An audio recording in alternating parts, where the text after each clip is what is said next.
We're back in the studio, and today we're going to be talking about the Nikon D5100 in the year 2022. And as you see, we have a magical whiteboard behind me, and we're going to write out some facts about the Nikon D5100 really quickly. The first thing I want to talk about with the Nikon D5100 is that they've gone up in price. Now, I checked on eBay's recently sold Nikon D5100s, and they range between $97 USD and $350 USD. Now, that is an increase in price because the one that sold for $350 came with a basic zoom lens and a battery and chargers, and those were about $250 originally. The 97 was body only. Now, the Nikon D5100 is a 16.2 megapixel crop sensor camera that came out in April of 2011, making it an 11-year-old camera, or almost 11 years old. It's almost a decade old. We have one right here with a Yongnuo 50mm lens. The average price for these, with a basic kit lens and some batteries, was about $150 to $200. Those are just the two extremes that I was able to find. Now at $150 to $200, the camera's actually worth getting. And the reason for that is it is a really hardy camera. It is an extremely popular camera because of how hardy it is. Now this camera right here, the Nikon D5100, is 16.2 megapixels. It uses a pretty standardized Nikon battery. This battery is used in everything from the D3000 series and the D5000 series. I believe the D7000 series is slightly different.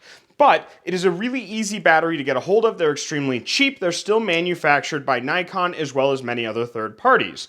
Now, the Nikon D5100 uses a standard SD card, not a compact flash card, but it only has one slot because this is considered a consumer camera. Now, one of the great things about the Nikon D5100 is it has this super marvelous little flip out screen, perfect for vlogging or blogging or taking selfies, self-portraits, anything like that. As you can see, it has a full range of motion.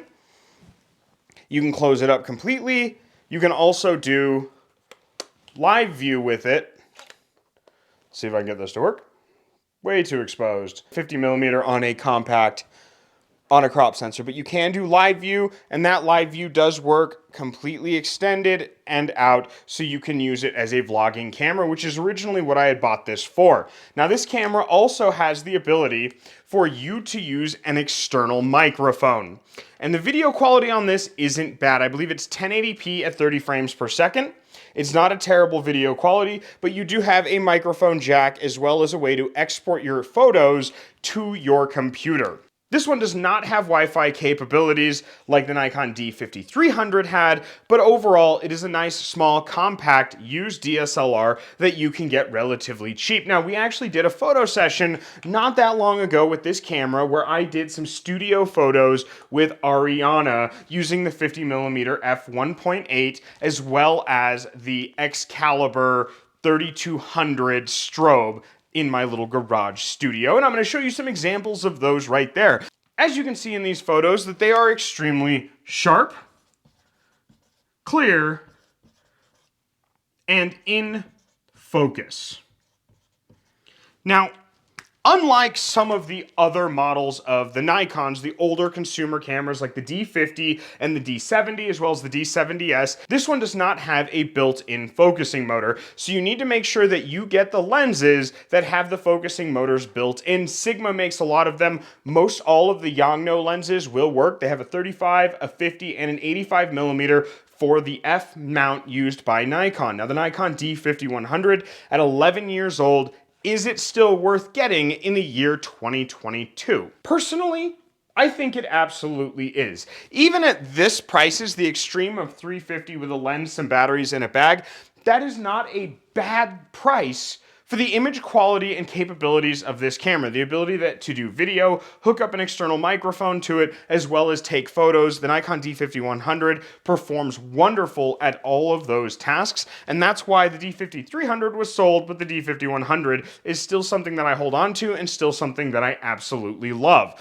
So at this price point, It's a little bit high. I probably wouldn't pay that much, but you can find bodies only for $97. And if you want a basic kit lens to get started and some batteries, $150 to $200 really is not a bad price for getting started in your photography. So I think as a beginner's camera, or if you're stepping up from a D3000 series and you want some video capabilities where you can use it for vlogging or use it to take video of yourself, I think the D5100 is a fantastic setup. Now this setup here, assuming that you were able to get the body for about $100 to $150 with this lens, is about $180 to $130 for this complete setup, used for those photos that I had just shown you. Now, this is a really good setup because, again, with that ability with the flip screen, you can very easily use this camera with live view to take your photos, to take your video, and you can also use it for self-portraits as well as self-video. So I believe that the Nikon D5100,